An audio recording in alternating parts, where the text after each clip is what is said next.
Bagong taon, so I reached out to my contacts sa mga suppliers to see kung may mga New Year's promos ba sila.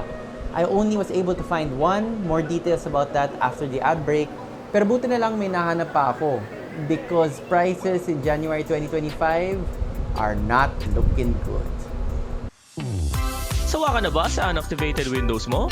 Well, lucky you! Pinakabago mula sa cdkeyoffer.com. Windows 10 and Windows 11 activation codes. Legit, safe, at pinakamura. Madali lang umorder. Hanapin ang Windows version na gusto mo. Piliin ang preferred payment method. Wala pang 5 minutes, nagsisigi ka na para sa Windows mo. Marami na kaming natulungan.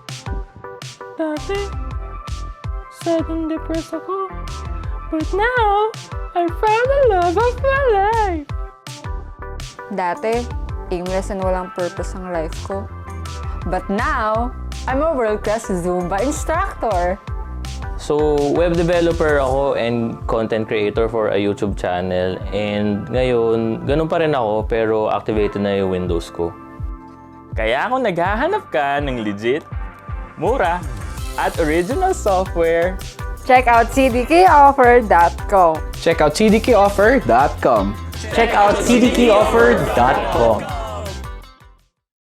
That promo is the Asus promo. More details about that in the video description below.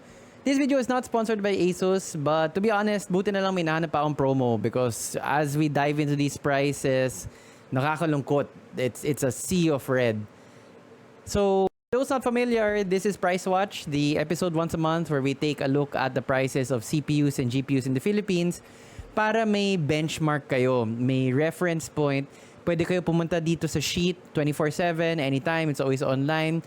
And even if you're not looking at the specific CPUs or GPUs, yun nga, medyo matansya mo na, ito gusto ko 3070, yung price dito for a brand new 3060 12GB, ito yun. So at least yun, very roughly, it can give you a general sense on what is a good price or not. So as always, we start out with the averages or yung summary natin. We skipped December. We didn't have a price watch episode for December, pero okay lang.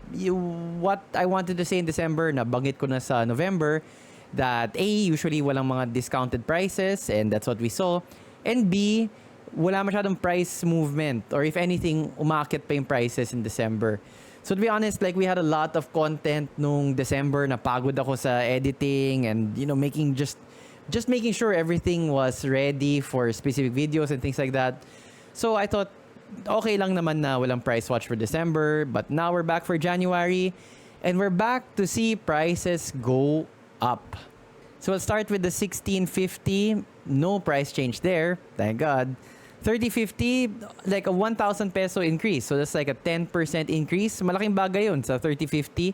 And the 3050 it's not even a new card. There's no reason why we should suddenly see a 10% price increase. 3060, 12GB, price increase. And this is amazing by around 2,000 pesos. Nung November, 17,000 siya. But this month, it's at 19,000. So a lot of people like this particular variant. It has 12GB VRAM. As time goes on, we are beginning to appreciate, or kahit dati, para sa mga enthusiasts, alam na ng mga enthusiasts na, more VRAM better. NVIDIA tried to kind of sell us on the idea that we don't need actual physical VRAM. We can do a lot of software tricks, yung AI upscaling nila, DLSS, and things like that, frame gen, to get better, good performance even with lower VRAM. But, as time goes on, nakita natin sa mga benchmarking na VRAM still matters. So, we tracked the 12GB version of 3060 and the price is at its highest since last year, since February 2024. So, 1 year, Feb 2024, it hit its peak and then pababa siya, and now we're back up to its relative peak. So crazy considering how old the 3060 is. 4060, minor price increase lang naman. So we're seeing maybe 200, 300 price increase. 4060, of course, the workhorse of the 40 series, supposed to replace the 3060. And it's not a bad card. the price has medyo stayed the same. So we're looking at the high 18,000 peso price range, and that's true for most of the time that we've tracked it. It has gone down since, so yung parang pinaka-peak niya was around 20,000 pesos September. But now at around high 18, 19K, it's not a bad card. It looks like this is its average price. Yung parang resting price niya for the foreseeable future. 4070 Super, slight price increase of around 400 pesos.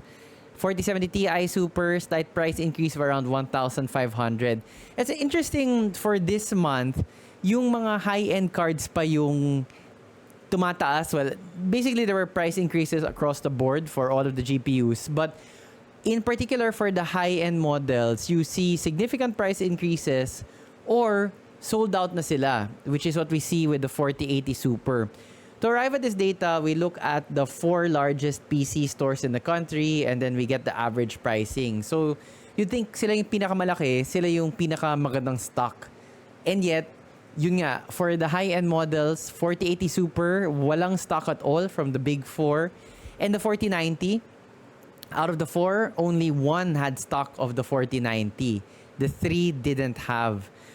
Although, if you're familiar with the release schedule of NVIDIA, you know that the new 50 series, in particular yung mga high-end models, yung 5090, 5080, parating na sila.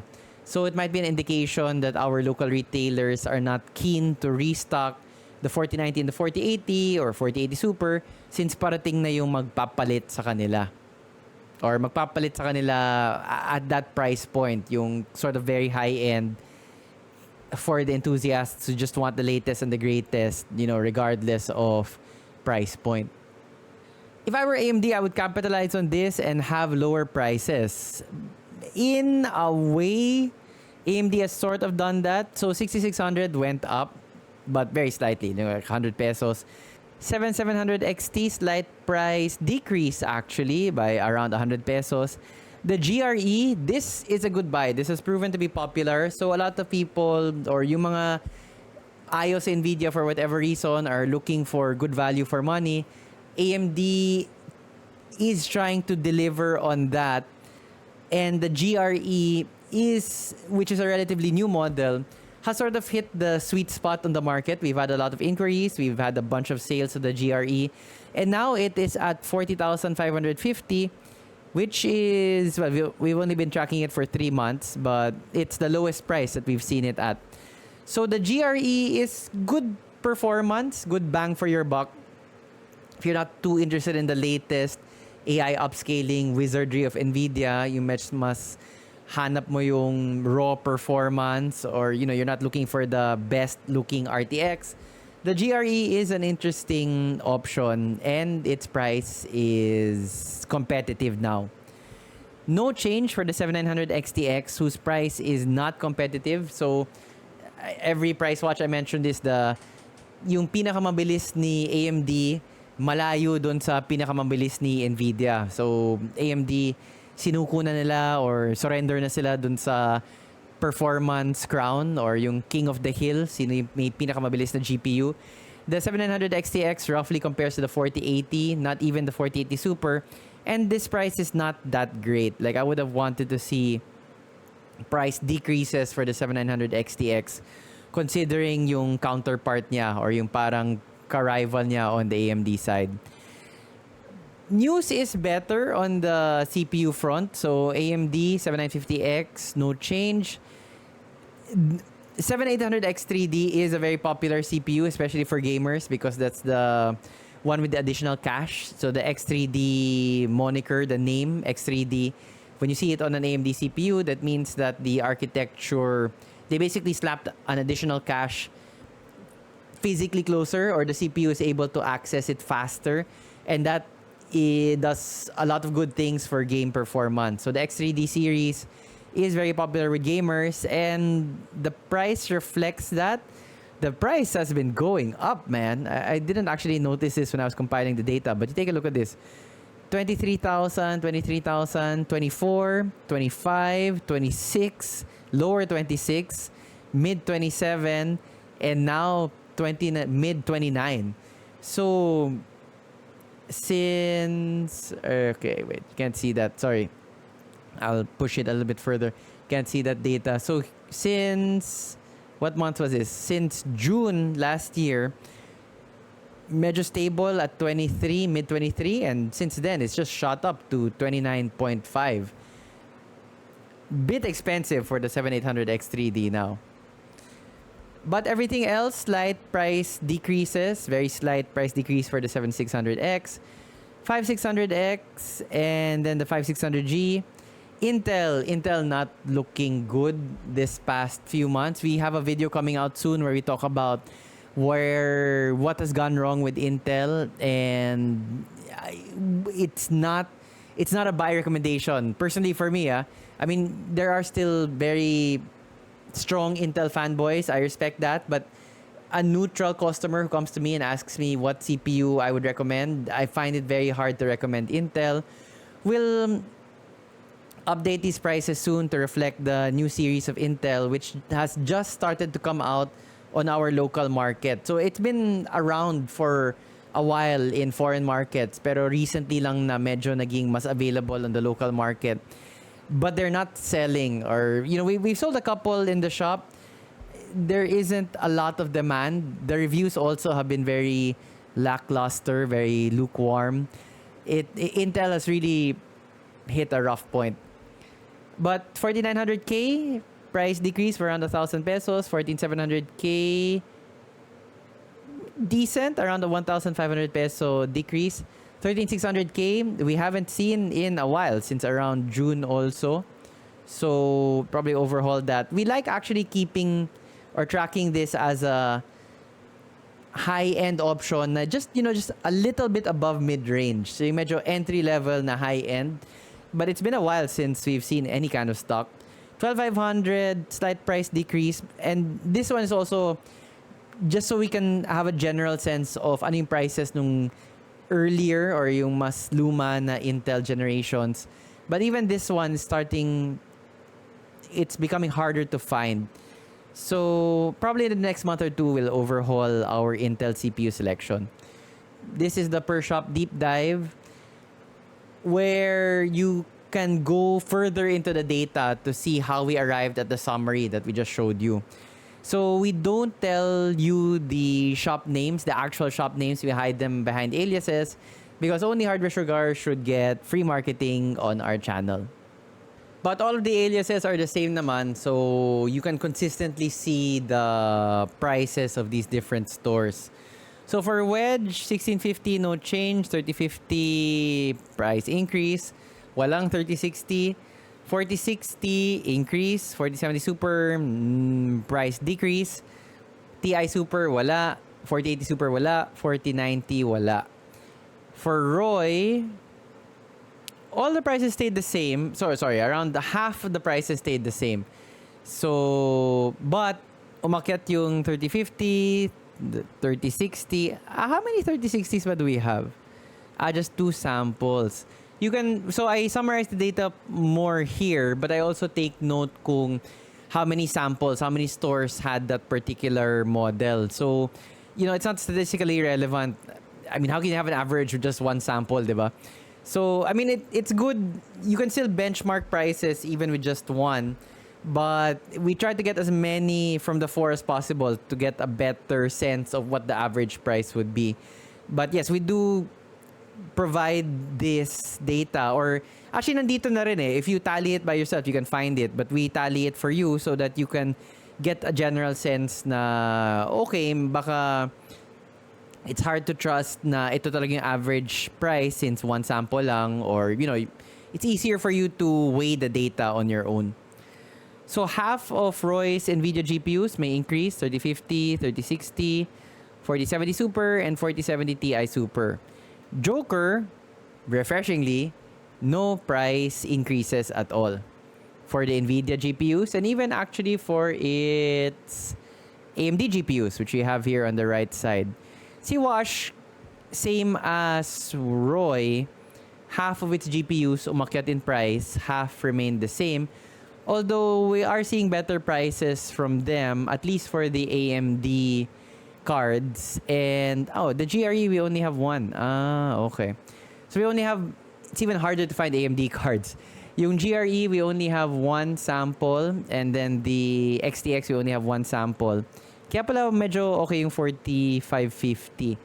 We are able to get it, and we actually restocked, I think, just this week. I forget how much we have it at. But if you're looking for the GRE, please go to our site. We might still have it on stock. So it's easy to find the 6600, 7700 XT, 2 samples lang. And again, the breakdown for NVIDIA. You can see why, if we go back to the summary again, medyo okay yung price nung 4090. Well, okay, it wasn't that great in in November, but around September, this average price of around 113,000, not bad for a 4090. I mean, you'd be paying 12,000 or so pesos more now if you were gonna get it.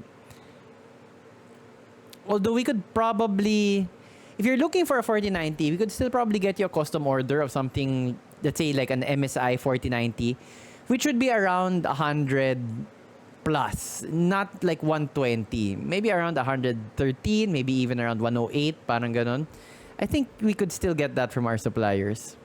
But yeah, very noticeable this January na red. Price increases talaga. Price increase and very limited availability, especially for the higher tier GPUs. On to the CPU side of things, again, usually naman yung mga CPU prices less volatile, hindi siya ganun kaakyat baba compared to GPU prices. So if you're buying one, at least you can be assured na nako baka next month bababa to bigla, or I should buy one now. Like sobrang nagmamadali ka bumili ngayon kasi baka next month umakyat siya. CPU prices are generally more stable. That said, it is, parang I'm not happy with the sample sizes that we're getting. So very like mid-range CPUs, 5600X, 5600G. Meron naman 7600X, 3 samples. But like 7800X 3D, only 2 samples. 7950X, 1 sample lang. We haven't even started tracking the 9000 series. So I think, yeah, it's time to overhaul. Again, we just recently overhauled itong CPU side, but it might be time to overhaul again the CPUs. Maybe even just track all of the X3D CPUs of AMD. You notice wala dito yung 5800X3D.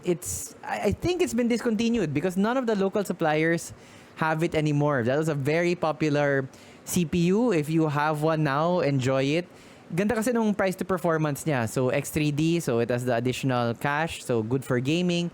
And it was, 5000 series. It was, still AM4, so you didn't need to worry about getting AM5 and DDR5 and things like that. So I think AMD was like, the CPU is just too good. It's keeping people back from upgrading to the next gen AM5. So yeah, let's quietly kill it. Nice to see some blue on the CPU side of things. Unlike the GPUs where everything was mostly red. So I won't go into you're free to browse this at your leisure. The sheet is available 24/7. Link in the description and the comments below. Yeah, not much to comment on. I mean, the prices for the CPUs are pretty self-explanatory. I do plan to overhaul this in the upcoming months. If there's a particular CPU model you want us to track, let us know and maybe I'll include it in the list. So, now is not the greatest time to buy a high-end system. The GPUs that you want are either out of stock or will soon be replaced by higher-end models. 5090, 5080 just coming around the corner. Malapit na yung mga yan. On the GPU side, the newest Intel GPU has just come out. It became briefly available sa atin, but we missed out. Hardware Sugar missed out on the first batch of cards, but we're hoping to get in on the second batch that's coming in. So hopefully we can restock that soon. It's supposed to be a very competitive card, and I might decide to include it here. We've never had an Intel GPU in Pricewatch, but since sobrang ganda nito ang bagong release ni Intel, baka dagdagan natin. So it will be useful and helpful to people who are considering buying a GPU and at what price they should get that GPU. But overall, you might want to save up instead of pulling the trigger in January. Although as mentioned, Asus does have some promos that you might want to take a look at. Details in the description below. Thanks for watching.